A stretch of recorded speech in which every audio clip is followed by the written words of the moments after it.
Në Lubonja jemi në ditën e 22 të kësaj proteste. E kishtë menduar që rinia shqiptare dhe shqiptarët ndryshe nga që mendonin shumë qytetarë, ndoshta dhe kryeministri Rama do të ngrihen në protestë? Jo, them drejtën nuk e kisha menduar. Kam menduar që regjimi ka me mekanizmat e veta që janë të njohura, me indiferencën, me blerjen, me shtypjen, me largimin e njerëzve, do ta e kishte stopitur ndjenjën e revoltës të njerëzve dhe ndjenjën e indignatës. Por thellë duket ajo ishte brenda. Edhe pikërisht nga kjo shtypje e madhe duket se reaksioni doli fuqishëm. Zoti Lubonja, ju keni qenë një ndër miqtë më të vjetër, le të themi, të zotit Rama. Besoni me aq sa e keni njohur, do vi moment që do dorëzohet dhe do jap dorëshën? A që do vi një moment kjo diskutohet, edhe nëse nuk është ky momenti, mendoj se ka kohë që duhet kishte ikur nëse do të kishte më shumë demokraci në Shqipëri, më shumë njerëz me dinjitet, qoftë në partinë e tij. Por në këtë rastin konkret, përshtypja ime është që ka një problem. Është një fjalë që thot krimi ndjell krimin. Në qoftë se për të mbuluar një krim ke bërë krime tjera, siç ka ndodhur këtu, që kanë grabitur toka, si Gozë Zvërnecin, pastaj kanë marrë ligje, kanë bërë. Pra, në qoftë se është një situatë kur ti do të shkosh në dyert e drejtësisë, edhe atëherë do bësh çmos, do bësh gjithçka dhe mund të bësh edhe një krim tjetër. Do të uroja që të mos e bëj këtë krim tjetër. Ne kemi provuar në 97-ën se si për gjithë përgjegjësitë që kishte Sali Berisha me piramidat, kur edhe fundi në vend që thoshte po jap dorëheqjen qeveria, po jap dorëheqjen dhe e çoi vendin deri në luftë civile gati në një situatë. Uroj që këtë mësim ta ketë marrë, kam frikë se nuk e ka marrë, por gjithsesi një lloj pjekurie është dhe unë shpresoj që në një mënyrë ose në një tjetër ky duhet do largohet. Zoti Lubonja, të bën përshtypje që kryeministri ankohet për algoritmin?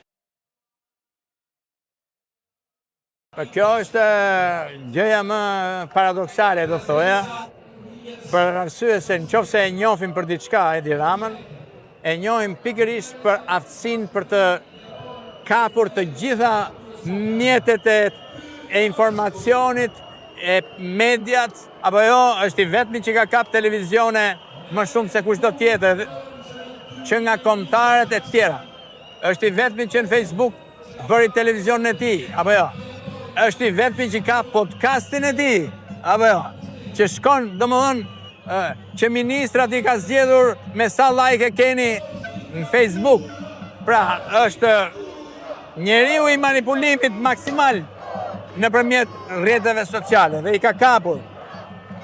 Kjo që thot që këtu jemi ne tash të manipuluar nga një algoritëm i cili vjen nga Irani apo ku di unë nga Greqia apo kjo është një përpjekje të dëshpëruar për të mbuluar një të vërtet. Ky është realiteti, këta njerëz janë realiteti, ai është algoritmi, nëse mund ta quaj.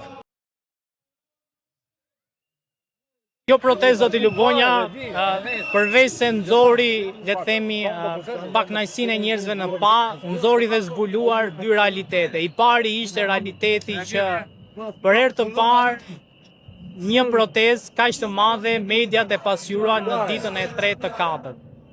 Dhe për herë të parë ndoshta u fillua të flitet edhe kundër grabitjes së pronave, le të themi në mënyrë kaq masive, e madje ka filluar që çdo pronë deri tani e cilësuar si e zënë të hiqen nga ardhet.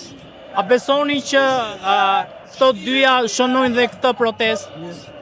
Padyshim. Mediat janë pjesë e sistemit që ka ngritur Rama, siç thash. i algoritmit që se mund të përdorë. Mjaft t'ju kujtoj që 3 televizionet më të rëndësishme, pronarët e tyre, i ka bërë dhe investitor strategjik, të cilët kanë investuar pikërisht në ca resorte tjera si ky i Zvërnecit. Duke i bërë strategjik, do thot i ka bërë partner me qeverinë, me shtetin, në vend që t'jenë kritike shtetit. Apo jo.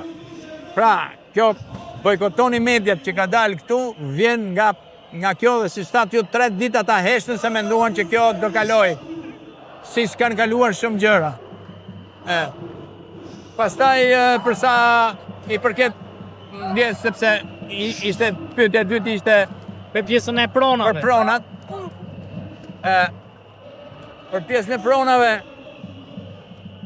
edhe këtu ky është sistemi që mund ta quaja një kapitalizëm grabitçar, grabitësish, pas një lloj kontrolli që bëhet, si që thash pra, edhe nëpërmjet medjave që mbulojnë në vend që të zbulojnë këto grabitje, është pjesë e protestës. Kjo është thelbi, grabitja jo vetëm e pronave. Kjo është grabitja e dinjitetit, grabitja e të ardhmës, grabitja e shpresës në par kuptimi. Edhe këta njerëz që kishin humbur shpresën, ndoshta mendonin se të gjitha ata tjerë që janë atje, ata s'janë, po unë e kam rebelimin, por jam i vetëm. Ja që s'pas kanë qenë vetëm. Edhe shko. Kjo tregon masën e poshtërimit që kanë bërë këta. Masën e arrogancës. Në fakt, kjo protestë kishte edhe një paraull të çuditshme që ndoshta është protesta e vetme që është edhe kundër qeverisë edhe kundër opozitës zyrtare të njëjtën kohë. Besoni që opozita nuk po e kupton siç duhet mesazhin dhe po tenton që të bëhet pjesë e protestës pa nxjerrë mësimet që vetë protestuesit duan t'i japin opozitës zyrtare. E para, përgjegjësia e opozitës është e qartë se këtu bëhet fjalë për një zemërim të akumuluar 35 vjeç. Mos harrojmë se në periudhën e parë të Berishës ndodhen piramidat që sollën një tragjedi në vitin 97 dhe ishte pak a shumë ky sistem, një grup mashtruesis që bashkëpunoni me qeverinë, grabitën shqiptarët, pasurinë e tyre dhe e çuan vendin kolaps. Pastaj dhe sistemi që u ngrit mbas piramidave, ky sistemi ku një pjesë oligarkët, pushteti ekonomik, pushteti mediatik dhe pushteti politik u përqendruan në të njëjtat duar, si më thënë, ishte i përbashkët. E kishin të dyja parti. Kishte diçka ndoshta pak më pozitive sepse kishte ndoshta një dialektik midis një rotacion, sepse kur dilin në opozit, partit flisnin për popullin. Kur shkonin në pushtet, punonin për oligarkinë e për krimin e këto. Ndërsa Rama hoqi edhe këtë, mundësi rotacioni, tash opozita pra, pa dyshim që duhet reflektoj për gjithë përgjegjësitë që ka, duhet të mbaj përgjegjësitë që ka dhe jo ta përdori këtë me idenë që ky është i ziu, ne jemi të bardhët. Nuk shkon kjo logjik, sepse kemi parë që populli si ka ndjekur. Pra është një thirrje në fund fare që edhe këto parti, se pastaj shikojmë se çfarë do ndodhi, këto parti duhen reformuar thellësisht. Qofse duhet vërtet ndërtojmë një Shqipëri demokratike tjetër.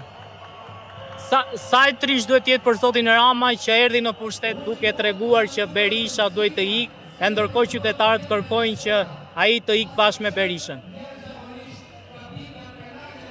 Ai normalisht erdhi në pushtet me ëndrrën të zëvendësoj Berishën, si udhëheqësi me idenë e një udhëheqësi të lavdishëm në thonjza që kemi pasur, si një enverozh i radhës që vendos gjithçka. Kjo ka qenë. Ka menduar se është më i zoti se Berisha për ta mbajtur këtë lloj kulti, këtë lloj autokracie në këmbë.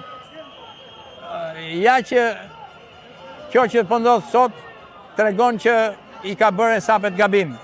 Kështu që ai nuk besoj se është nga ata që reflekton, edhe të ndjehet i trishtuar, ai do luftoj me gjithë mjetet që ka. Por edhe ne duhet luftojmë me të gjitha mjetet demokratike që kemi me këtë protestë të vazhdueshme për ta detyruar të ikë sepse është një pengesë e madhe. Nëse do vazhdoni të ishit akoma miq, çfarë do e këshilloni këto momente zoti Rama? Atë që i kam këshilluar qysh në vitet 2000, që ik nga politika se je i rrezikshëm me problemet që ke, të narcisizmit, je i rrezikshëm për politikën, për shqiptar dhe për veten tënde. Faleminderit shumë për intervistë.